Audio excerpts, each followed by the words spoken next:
से क्लास 7 के रेशियो और प्रोपोर्शन चैप्टर को स्टार्ट कर रही हूँ, जिसको मैं पहले रेशियो को डिस्कस करूंगी, फिर पार्ट 1, पार्ट 2, पार्ट 3 इस तरीके से उसमें सब चीजों को डिस्कस किया जाएगा। रेशियो क्या है? Ratio is a comparison between two quantities और यूजिंग डिवीजन मेथड। अब comparison between two quantities using division method, आप कहेंगे ये मैम क्या बोल रही है, तो हम इसको समझाने के लिए कहते हैं, मान लीजिए दो लड़के, एक लड़का राम है, एक श्याम है। राम की एज है 5 इयर्स और श्याम की एज है 15 इयर्स। तो इसको कंपैरिजन हम दो तरीके से कर सकते हैं। एक तो हम कहेंगे Ram's age is 10 year less than the Shyam, और इसे बोले आगे, और we can say Shyam's age is 10 year more than the Ram. तो ये जो कंपैरिजन करें, इसमें हम एडिशन और सब्ट्रैक्शन का यूज कर रहे हैं। 15 - 5 कर रहे हैं, या इसको यूज करके सब्ट्रैक्शन यूज करके हम बता रहे हैं कि 10 ईयर मोर है या 10 ईयर लेस है, इसको कंपैरिजन कर रहे हैं। पर जब हम कंपैरिजन यूजिंग डिवीजन करते हैं तो उसको हम कहते हैं रेशियो। जैसे हम कहें Shyam is 3 times the Ram, इसमें हमने क्या किया, 15/5 किया तो आंसर 3:1 आया। तो ये श्याम जो है राम का 3 गुना हुआ। और वी कैन से राम इज 1/3 ऑफ श्याम, 5/15 किया इस केस में। तो ये जो कंपैरिजन कर रहे हैं हम डिवीजन मेथड को करें, इसी को ही रेशियो कहते हैं। इसको डिटेल में तो हम आगे समझेंगे, पर रेशियो में सबसे पहली चीज क्या है कि the ratio must be of the same kind. Same kind क्या है ये हम समझाते हैं। मान लीजिए हमने लिखा है 2 मीटर अपॉन 150 सेंटीमीटर। यहाँ पे कंपैरिजन मीटर है और यहाँ सेंटीमीटर है। क्या हम कंपेयर किसी जिराफ को किसी एप्पल से कंपेयर कर सकते हैं? नहीं कर सकते, क्योंकि जिराफ अलग चीज है, एप्पल अलग चीज। जिराफ का किसी एनिमल के साथ कंपैरिजन होगा और एप्पल का एप्पल के साथ या किसी फ्रूट के साथ कंपैरिजन होगा। तो इस चीज एप्पल का एप्पल के साथ ही कंपैरिजन हो सकता है। तो यहाँ पे मीटर है और ये सेंटीमीटर, या तो दोनों को मीटर में कन्वर्ट करें या दोनों को सेंटीमीटर में कन्वर्ट करें। तो हमारे लिए मीटर को सेंटीमीटर में कन्वर्ट करना इज मोर इजी, क्योंकि 1 metre is equal to 100 centimetre.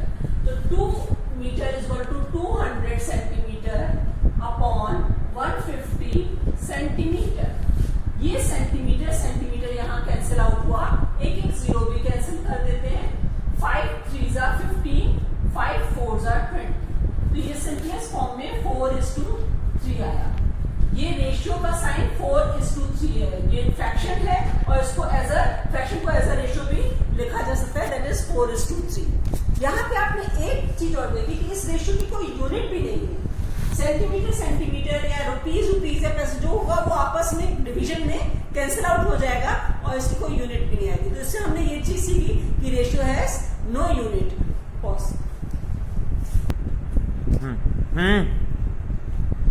अब इसका दूसरा एग्जाम्पल लेते हैं। मान लीजिए 0.4/0.6 है।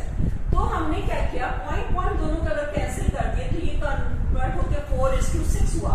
2 2s are 4 और 2 3s are 6। ये इस तरह से, या इसको 4/0.4/0.6 0.4/0.6 लिखे। तो यहाँ पॉइंट के बाद दोनों में एक ही डिजिट है, तो ये कैंसिल आउट हो जाएगा।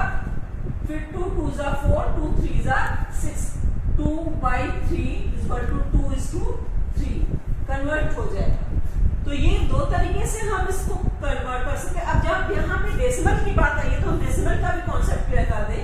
सपोज हमने लिखा है 202.525 अपॉन 13.9। यहाँ पे ऊपर तो डेसिमल के बाद 3 डिजिट है, यहाँ पे डेसिमल के बाद 1 डिजिट है, तो इसको 3 डिजिट का बना दीजिए। सबसे सिंपल मेथड है इसको सॉल्व करने का। और उसके बाद आप डेसिमल को कैंसिल आउट कर सकते हैं और फिर इसको जैसे भी डिवाइड हो उसको डिवाइड करके आप सॉल्व कर सकते हैं। दूसरा एग्जांपल लेते हैं। मान लीजिए हमने डिनोमिनेटर को 13.254 लिखा और यहाँ 1.1 है, तो भी यहाँ पे 3 डिजिट है, तो इसको भी 3 डिजिट बनाने के लिए 2 0 ऐड किए। अब हम डेसिमल को कैंसिल आउट करके फिर एक दूसरे को काट के लोएस्ट टर्म में करके क्वेश्चन को सॉल्व कर सकते हैं। तो ये तो था कि अगर हमारे पास पॉइंट है तो पॉइंट को हम कैसे हटाते हैं डिवीजन के मेथड में, वो समझाया था। अब एग्जाम्पल लेते हैं जिसमें ये कंपाउंड रेशियोज है 1/2:1/6:1/8 लिखा हुआ है। उस केस में कुछ भी प्रॉब्लम नहीं है, हम 2, 6 और 8 का एलसीएम लेते हैं। 2 1s are 2, 2 3s are 6, 2 4s are 8, again 2 2s are 4, 3 1, again 2 1 3 1, again 3 1 1 1। तो इसका LCM is 2 into 2 into 2 into 3, 8 3s are 24। इसका एलसीएम आया 24। तो वन मेथड इज कि हम 1/2 into 24 कर दें इस टू 1/6 into 24 कर दें इस टू 1/8 into 24 कर दें। 2 12s are 6 4s are 8 3s are। तो इसका 12:4:3 आया। Actually this method is easiest method, इसी मेथड से करना चाहिए, पर मैं आपको इसका कॉन्सेप्ट देना चाहूंगी कि एक्चुअली हम कर क्या रहे हैं, क्यों मल्टीप्लाई कर रहे हैं। देखिए अगर हमारे पास ये लिखा हुआ 1/2:1/6:1/8, हमने इनका एलसीएम 24 आया। 2 12s are 24, 1 12s are 12। ये हम इक्विवेलेंट फ्रैक्शंस बना रहे हैं, इक्विवेलेंट रेशियोज, जैसे 1/2 और देखिए ये हम कुछ 1/2 और 24, इसका डिनोमिनेटर हम 24 बना रहे हैं। 2 12s are तो 1 12s are, 2 12s are तो 1 12s are 12। इसी तरह 1/6 है और यहाँ डिनोमिनेटर 24 है, तो 6 4s are तो 1 4s are, 6 4s are तो 1 4s are। इसी तरह 1/8 है और इसका डिनोमिनेटर 24 है, तो 8 3s are तो 1 3s are, 8 3s are 1 3s are। और ये 24 एक्चुअली तीनों में है, 12/24 is to 4/24 is to 3/24। जो चीज तीनों में होती है उसको कैंसिल आउट करते हैं। ऐसा नहीं कि दो में होती तो हम कैंसिल आउट कर देते, दो में होने से तीनों में अगर है उसको हम कैंसिल आउट कर सकते हैं। तो ये 24 कैंसिल हो जाएगा, तो इस रेशियो इज 12:4:3। ये इसका बेसिक कॉन्सेप्ट है, पर आपको सीधा सा तरीका करना है कि आप एलसीएम निकालिए, एलसीएम से इसको भी मल्टीप्लाई कीजिए, इसको भी मल्टीप्लाई कीजिए और इसको भी मल्टीप्लाई। रेशियो में अभी मैंने आपको कंपाउंडेड रेशियोज के बारे में बताया कि कैसे कंपाउंडेड रेशियो को हम हैंडल करते हैं। अब इसमें अगर कंपाउंडेड रेशियो इस तरह से दिया हुआ है, मान लीजिए 2a:5b:6c। अब इस क्वेश्चन में कहेंगे कि कैसे करें, तो कुछ नहीं है, हम 2a = 5b = 6c = k लिए। तो a = अगर k लिया तो a = k/2। 5b अगर k लिया तो b = k/5 और 6c k लिया तो c = k/6। तो इसी चीज को 2a = 5b = 6c, इसको हम ले सकते हैं k/2, k/5 एंड k/6। अब हमने बोला था अगर तीनों में ही k है तो ये कैंसिल आउट हो जाएगा, ये कैंसिल आउट हो गया। तो ये 1/2 = 1/5 = 1/6 है। इसको आप लोगों ने अभी हमने पहले एग्जाम्पल में बताया कि इस कंपोनेंट रेशियो को कैसे सिंपल रेशियो में कन्वर्ट करते हैं। इनका एलसीएम निकालना होगा, 2 5 और 6 का एलसीएम निकालना। 2 1s are 2, 2 3s are, 3 1s are, 5s are, 1s are, 5 1s are। LCM is 2 into 3 into 5 30। अब इसको 1/2 को भी 30 से मल्टीप्लाई कर दीजिए, 1/5 को भी 30 से मल्टीप्लाई कर दीजिए, 1/6 को भी 30 से multiply. 2 15s are, 5 6 are, 6 5s are। Simple ratio is 15:6:5। Is it clear to you? सबको समझ में आ रहा है? चलिए, तो ये तो हुआ रेशियोज का। अब इसी रेशियो में इसी कड़ी में एक अगला क्वेश्चन बताते हैं जो थोड़ा सा अलग हटके है।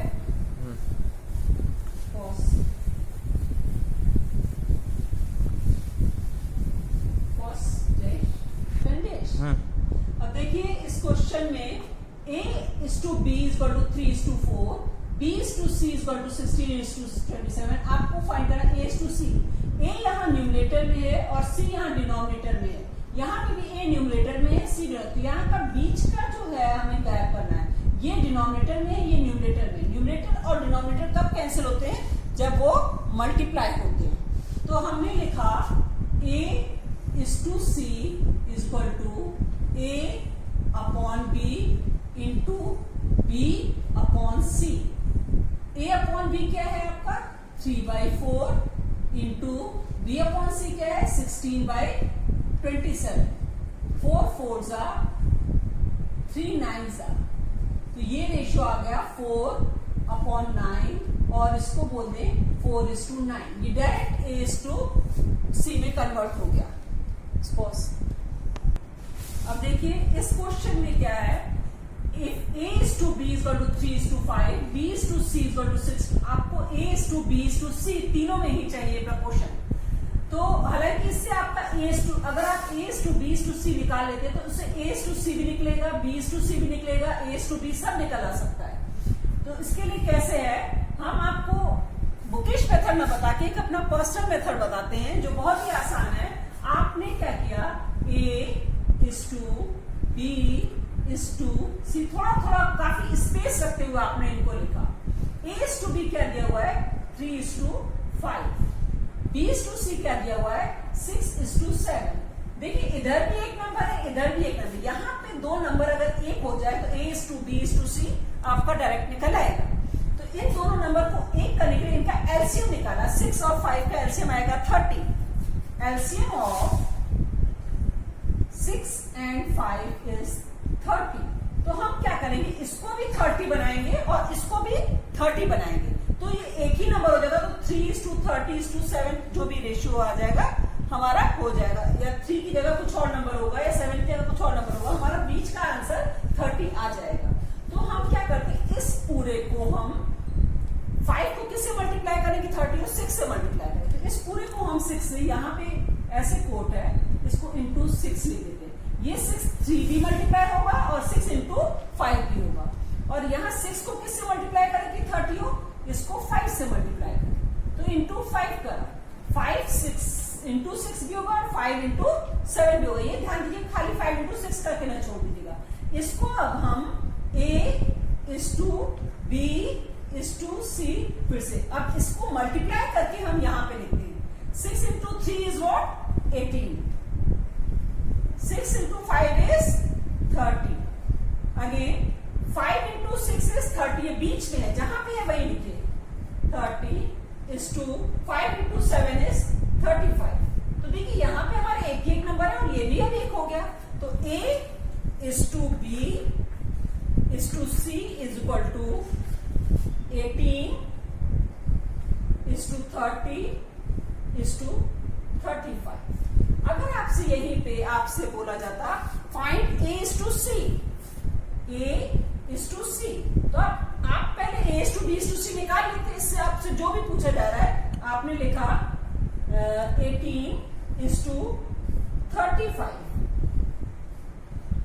35 के फैक्टर 7 और 5 हैं जो कि जिनसे 18 डिवाइड नहीं हो रहा है. ये आपस में डिवाइड नहीं हो रहे हैं. अगर ये डिवाइड होते तो इनको लोएस्ट टर्म में सिंपलेस्ट फॉर्म में हम कर देते. मान लीजिए जैसे आपसे B is to C निकालना है तो B is to C आपने लिखा 30 is to 35. ये 5 से डिवाइड हो जाए. 5 6 are 30, 5 7 are 35. तो ये आया 6 is to 7 और ये आया 18 is to 35. तो इस तरीके से आप अगर ये मेथड अप्लाई करते हैं, चाहे आपसे A is to C पूछे जाए, B is to C या A is to C, आप A is to B is to C निकाल दीजिए. उसके बाद जो भी बोला जा रहा है उसको आप निकाल के A is to C निकाल के उसको लोएस्ट टर्म में कर दीजिए तो वो आपका आंसर होगा. तो ये क्वेश्चन एक है. अब क्योंकि अभी हमने आपको सिंपल रेशियो बताए, अब हम आपके वर्ड प्रॉब्लम पे डिस्कस करते हैं. पहले टाइप के वर्ड प्रॉब्लम तो बहुत ही सिंपल है. जैसे यहाँ पे इस क्वेश्चन में दिया there are 25 students in a school, out of them 1100 are girls and rest are boys. Find the ratio of number of boys to number of girls. अब बॉयज कितने हैं, जब टोटल स्टूडेंट इतने हैं उसमें से गर्ल्स कितने, तो इनको माइनस कर दें तो नंबर ऑफ बॉयज 1400 निकल आए. 2500 माइनस 1100 1400 बॉयज निकल आए. अब आपको क्या बोला है, find the ratio of number of boys to number of girls. Boys पहले लिखा है, गर्ल्स बाद में, तो बॉयज की जगह पे बॉयज को पहले यहाँ 1400 लिखा अपॉन 1100 यानी 1400 अपॉन 11, दोनों जीरो कैंसिल आउट हो गए तो 14:11 is the ratio. Second part में पूछा number of girls to number of student. Girls कितनी है आपकी 1100, तो 1100 अपॉन स्टूडेंट हमारे 2500 11 अपॉन 25 हो गया, दो जीरो कैंसिल हो गए, 11:25 हुआ। तीसरे पार्ट में जो बोल रहा है number of student to number of boys. Number of student हमारे 2500 है और बॉयज हमारे 1400, तो 2500:1400 पहले नंबर ऑफ स्टूडेंट लिखेंगे फिर बॉयज को लिखेंगे। 2500 अपॉन 14 दोनों जीरो कैंसिल आउट किए, 25 upon 14 which is equal to 25:14। तो ये क्वेश्चन है दूसरा। Divide 104 pencils among 3 children in the ratio 1/2:1/3:1/4। पहली चीज तो यहाँ पे दिख रही है कि कंपाउंडेड रेशियो, इसको सिंपल रेशियो में कन्वर्ट करना पड़ेगा।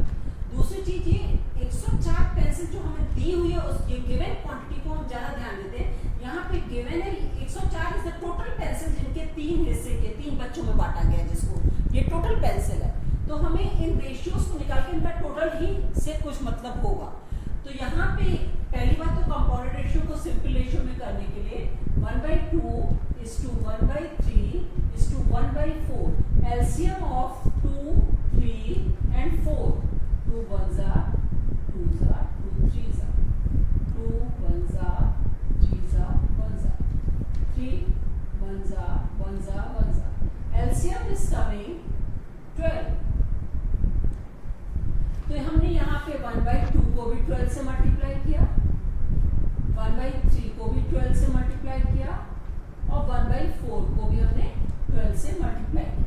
2 6s are 12, 3 4s are 12, 4 3s are 12। तो सिंपल रेशियो हुआ 6:4:3, यानी 104 पेंसिल को हमको 3 बच्चों में, पहले बच्चे को छठा हिस्सा मिले, दूसरे बच्चे को चौथा हिस्सा और तीसरे को तीसरा हिस्सा मिले टोटल पेंसिल्स का। तो इस तरीके से हमें इसको डिवाइड करना है। आप ये समझ लीजिए 6:4:3, इट डजंट मीन्स ये 6 है, 4 है, 3 है। ये 6 का कोई मल्टीपल है, ये 4 का मल्टीपल है और ये 3 का मल्टीपल है। इसको कभी मैं अलग से डिस्कस कर दूंगी। फिलहाल हमारी ये टोटल पेंसिल है, तो यहाँ पे मान लीजिए let first child gate 6x, क्योंकि ये 6 नहीं है, 6 का कोई मल्टीपल है, 6 भी हो सकता है। अगर मान लीजिए इसका रेशियो ये भी हो सकता है कि ये 12:8:6 हो, तो अगर इसको 2 से काटे तो 6 4 और 3 आता है। हो सकता है कि पहले को 12, दूसरे को 8 और तीसरे को 6 पेंसिल मिली है और टोटल मिलाकर उनका सम 104 आ रहा है। इस तरीके का कोई भी है जो 104 का छठा हिस्सा इसको मिला है, चौथा हिस्सा इसको और तीसरा हिस्सा। तो हमने मान लिया let first child gate 6x, second child gate 4x and third child get 3x।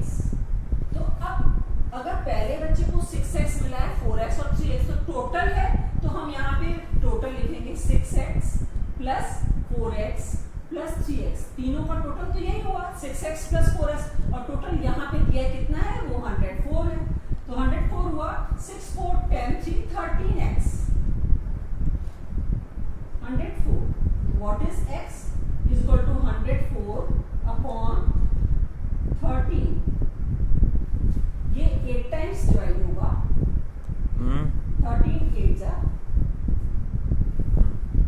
13 8 से डिवाइड होगा, तो x की वैल्यू लिख ली। अब ये x की वैल्यू मतलब पहले ने क्या 6 into 8 होगा, 6 into x की जगह पे लिख देंगे 8। तो first child gate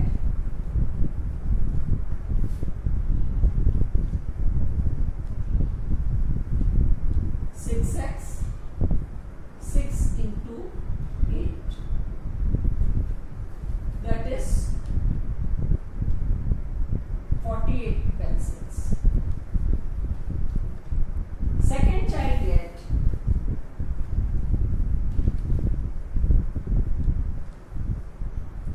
4x 4 into 8 13 third child get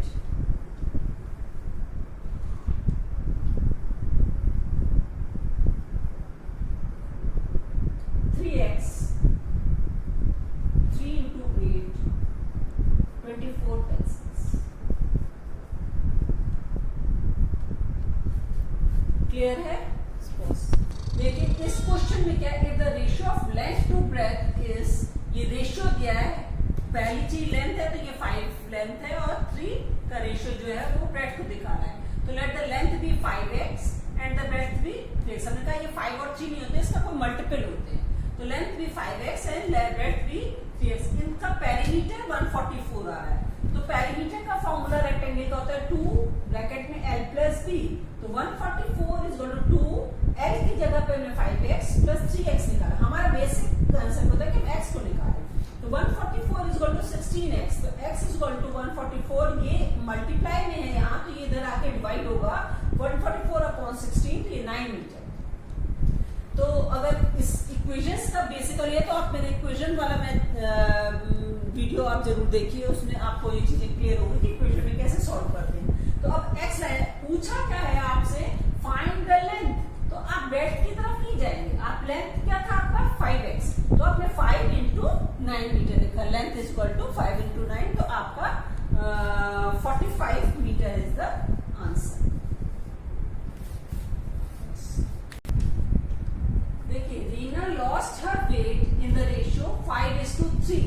that means पहले इसका वेट 5 था, बाद में इसका वेट 3 के रेशियो में हुआ, पहले 5 के रेशियो में था। Her original weight was 80 kg। What is her new weight? तो मान लीजिए let the original weight was 5x and the new weight was 3x। तो आपको दिया क्या हुआ यहाँ पे, देखिए ओरिजिनल वेट दिया है। अगर न्यू वेट दिया होता तो आप, तो इसलिए हम 5x ओरिजिनल वेट दिया हुआ, तो ओरिजिनल वेट इज 5x, तो 5x इज इक्वल टू, अगर न्यू वेट दिया होता तो 3x इज इक्वल टू 80 लिखते। यहाँ जो चीज आस्क्ड है, जो चीज गिवन है, गिवन क्वांटिटी के original weight is equal to 80। Original weight की जगह पे 5x था, तो 5x इज इक्वल टू 80। तो ओरिजिनल वेट अगर 80 kg, तो ओरिजिनल वेट की जगह हमने 5x रखा 80, तो x की वैल्यू 60 निकली। अब पूछ रहा है न्यू वेट, तो न्यू वेट 3x था हमारा, हमने 3x माना था, तो 3 into 16 which is equal to 48 kg। देखिए इस क्वेश्चन में क्या है, ratio of expenditure to saving is in the ratio is 7:3। Find the income. अब आपसे ना एक्सपेंडिचर पूछा ना सेविंग पूछा, आपसे क्या पूछ रहा है, इनकम। तो ये तो आज क्वांटिटी है कि हमसे क्या चीज पूछ रहा है, और गिवन चीज क्या है, एक्सपेंडिचर इज गिवन 300। तो हमने माना let expenditure is 7x and saving is 3x। दिया क्या हुआ है, 6300 इज द एक्सपेंडिचर, तो हम 7x लिखेंगे क्योंकि expenditure is 7x। 7x is equal to rupees 6300, तो x is equal to rupees 6300 upon 7, तो रुपीज 900। तो ये 900 हमारा x की वैल्यू आ गई। अब हमसे पूछ क्या रहा है, फाइंड द इनकम। इनकम क्या हुई, जब हम इतना खर्च करते हो, इतना बचाते हो, तो इनकम इन दोनों को जोड़ के आएगी। तो income is 7x plus 3x is equal to 10x।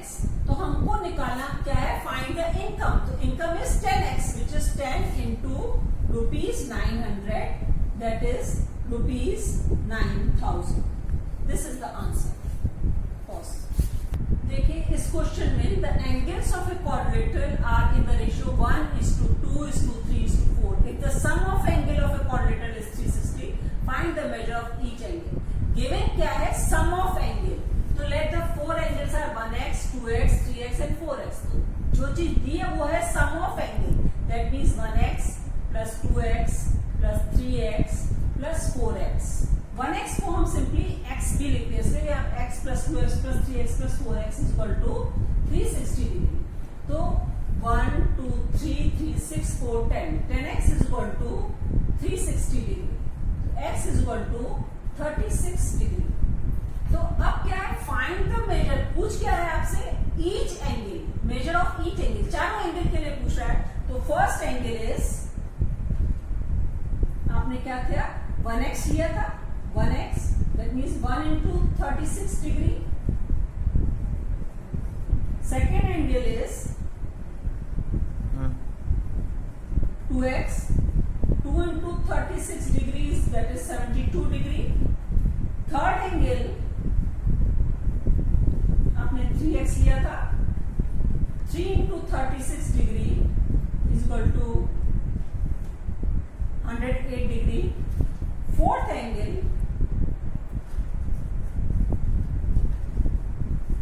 is equal to 4x, 4 into 36 degree 144 degree. अगर आप इन सबको ऐड करेंगे तो आपका 360 सम आ जाएगा. तो ये तो हुआ रेशियो पे वर्ड प्रॉब्लम्स थी जो हमने आपको कराई. आई होप कि आपको मेरा मेथड अच्छा लगा होगा, क्योंकि इसमें दो चीजें हैं. एक तो आस्क्ड क्वांटिटी, एक गिवन. क्या चीज गिवन है? That is sum of angle. तो हमने सम ऑफ एंगल की जगह पे इनका सम लिया. अब पूछ क्या रहा था? ईच एंगल कितने का है? तो 1x को निकाला. जब जो गिवन क्वांटिटी थी उससे हमने x की वैल्यू निकाल ली, और फिर यहाँ पे आस्क्ड क्वांटिटी जो भी पूछी जा रही है उसमें हमने उसको पुट कर दिया x को और आंसर निकाल दिया. तो ये तो हमने अभी रेशियो पे आपको पहले मेथड बताया जिसमें सिंपलेस्ट फॉर्म में करना था. फिर आपको हमने बताया कंपैरिजन बिल्कुल फ्रैक्शन की तरह होता है. फिर हमने आपको वर्ड प्रॉब्लम्स को लेके हमने मैक्सिमम पॉसिबल किया है कि सारी वर्ड प्रॉब्लम्स को आपसे डिस्कस कर दें. वर्ड प्रॉब्लम के बाद ये रेशियो चैप्टर अपने आप में अब कंप्लीट हो जाता है. इसका अगला पार्ट है प्रपोर्शन, और उसके बाद यूनिटरी मेथड भी आता है. तो वो हम लोग बाद में डिस्कस करेंगे. अगर आपने मेरे इस वीडियो को लाइक किया है, पसंद आया है, तो आप इसको लाइक कीजिए, कमेंट कीजिए और सब्सक्राइब